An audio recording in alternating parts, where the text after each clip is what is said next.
Well, thank you for joining us again. This is part of our ongoing, continuing series where we're attempting to talk to liberals and conservatives and people on the left and people on the right and find out how they think about political division and the concept of a potential national divorce, as espoused by Marjorie Taylor Greene, the famous sitting Congress member who called for one on President's Day recently.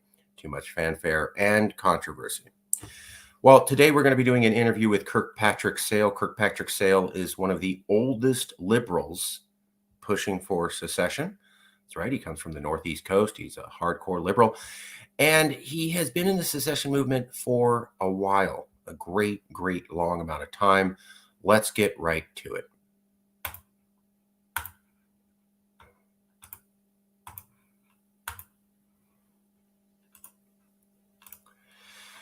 So this is Kirkpatrick Sale. He's been on the New York Times in an article entitled "A Vision of a Nation No Longer in the U.S." He's also been featured on C-SPAN. So he's made it to the big time. New York Times, C-SPAN, where he's talked about his ideas and some of his books. He's also been around for a very long time. Here's the original New York Times article, Kirkpatrick Sale.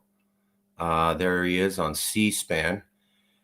Sale has been described as one of the intellectual godfathers of the secessionist movement. He argues that the major theme of contemporary history, from the dissolution of the Soviet Union to the expansion of the United Nations, membership from 51 countries in 1945 to 193 nations today, actually it's around 210 now, is the breakup of great empires. Some of both left and right call for smaller, less powerful government. That's exactly what Marjorie Taylor Greene said recently. She's on the right and was calling for a smaller, less powerful government. Kirkpatrick Sale is on the left and has been calling for a smaller federal government. In 2004, about 20 years ago, Sale and members of the Second Vermont Republic formed the Middlebury Institute, which is dedicated to the study of separatism, secession, and self-determination, the UN concept that guarantees self-determination for all nations. Sale is director of the Institute. In 2006, Middlebury sponsored the first North American Secessionist Convention, which attracted 40 participants from 16 secessionist organizations and was described as the first gathering of secessionists since the American Civil War. Delegates issued a statement of principles of secession, which they presented as the Burlington Declaration. In October 2007, the New York Times interviewed Sale about the second North American Secessionist Convention, co-hosted by the Middlebury Institute. Sale told the interview, "The virtue of small government is that the mistakes are small as well." He went on to say, "If you want to leave a nation you think is corrupt, inefficient, militaristic, oppressive, repressive, but you don't want to move to Canada or France, what do? Well, the way is through secession, where you could stay home and be where you want to be." The convention received worldwide media attention. So he's formed two secession conventions about 20 years ago. He was talking about secession and separatism and attempting to work across America to bring together different minds. Kirkpatrick Sale is widely recognized as the formulator and early proponent of the notion of bioregionalism. You're going to see that now with the Cascadia movement. His development of the concept in his books, lectures, and regular radio broadcasts fueled the ever-growing interest in a local approach to solving of growing political, economic, and environmental problems. A scholar and author, his many books have explored radical decentralism, environmentalism, Ludditism, and technology.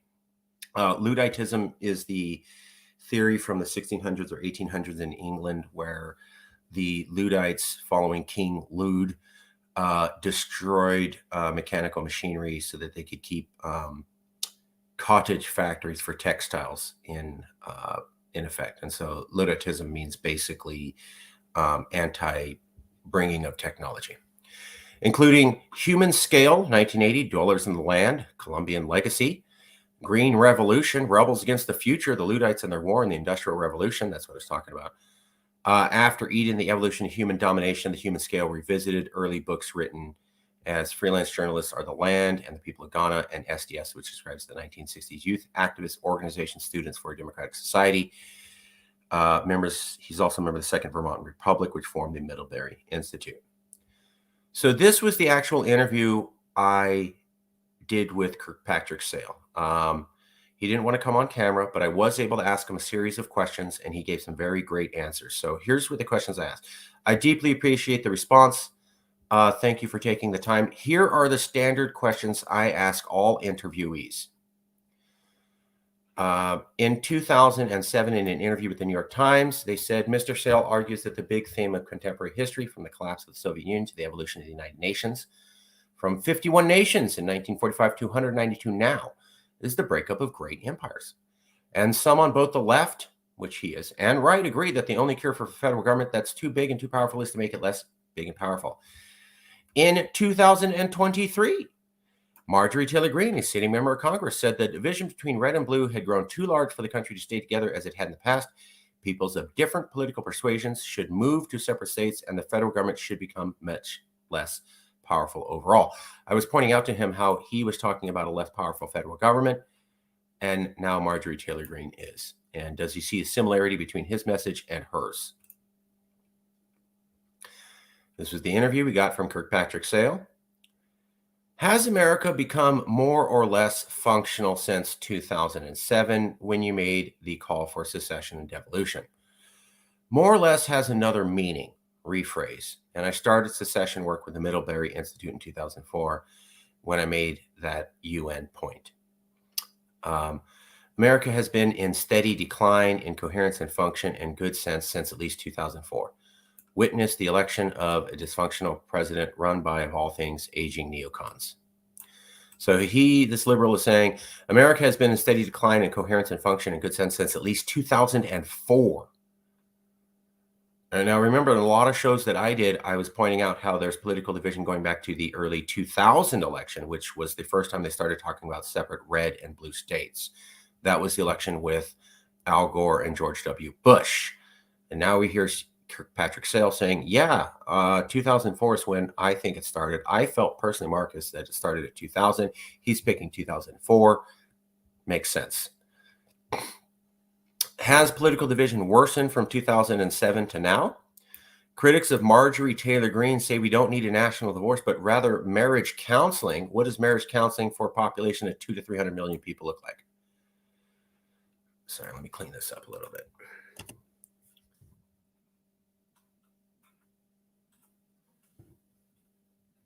When I expanded the size, it did this, so I apologize. Here we go. Questions 2 to 3. Division was there all along, which is why I pushed secession in 2004. But it has certainly gotten worse. Until now, there are feuding social media and TV broadcasters that shout at each other but don't listen to each other. One side won in 2016, the other in 2020, but that didn't stop either side, which is why going on with one overarching government will not work. Why counseling, by the way, I don't take Greene seriously. Okay. Of any kind or devolution or any other fake schemes to beef up states will not work. Letting states go free of federal government is the only answer. And if they make alliances after that, that's their choice. So he's saying, because one side won in 2016, liberals and Democrats, and the other side won in 2020. Trump won in 2016, conservatives. Liberals won in 2020. However, that didn't seem to cause any calming down in the country. So Trump won, people were as upset. Biden won, and Texas was talking about seceding. Which is why going on with one overarching government will not work. So because we've seen how jockeying and unaccepting the last two elections are by both sides, even though they lost one, but then they won the very next one, doesn't seem to make any difference. Because of that, working with an overarching government will not work. And counseling or devolution, federalism, we were talking about, can you use federalism as a way to reduce the tension? And he's saying federalism or other fake schemes to beef up states will not work. So federalism, returning power to the states, aka devolution and other fake schemes to beef up the states, federalism, returning power to the states, will not work. Letting states go free of the federal government is the only answer. So things have gotten worse. We've seen polarized elections. Because of polarized elections, one overarching government won't work because people won't accept it when they lose. That's why counseling won't work, because nobody really believes in the system anymore. And devolution or other fake schemes, aka federalism, won't work. Letting go of the federal government is the only answer, aka full-blown secession. Critics of Marjorie Taylor Greene say there really isn't political division in America. Politicians like her make it seem like there is division in order to improve her fan base. Is political division in America a real issue? That's what I've been saying, and everybody knows. So the media and the other talking heads are lying. Political division is real. That's what he's saying. If we don't devolve and reduce the tensions between red and blue in America, do you see things becoming worse for political division in this country? Things will only get worse. There's no way to compromise. Just look at this next election. And this point right here was also what he said here.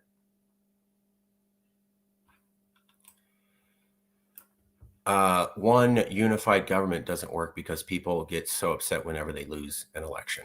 And you can see that in 2016 and 2020. There, he's mentioning it there, and he's repeating the same theme here. Just look at the next election. Look at the elections. There's no way to compromise.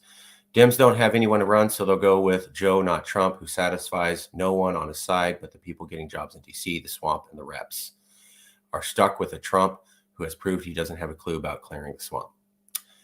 The founders knew their federalism arrangement was weak and undercut by the Yankee banksters from the start, but it was a good idea. Lincoln and the banksters and rail highwaymen ended it in 1861, and it has been dead ever since, buried deeper and deeper with every Dem that followed. So now it's a laughable idea. Only way for states now to have any saying things are run is to go their own way totally. And that's a repeat of this point here. Letting states go free of the federal government is the only answer. So those are the questions, and those are the answers from Kirkpatrick Sale. We're very pleased to be able to have this conversation and present the information to you. And I think the overarching thing he's saying is he doesn't believe a return to federalism is possible. There's too much of a leviathan at the federal level. People don't accept the results of elections or get too upset with elections. So how can you keep a unified system? And the federal government may not ever actually let its power go because of so many people in the swamp. Therefore, the only way out is to full-blown secede from America. That's what Kirkpatrick Sale said. And that completes our interview. Thank you very much. And we'll be back with more thought leaders, reporters, lawyers, and intellectuals talking about this very serious issue across America. Thank you for joining us.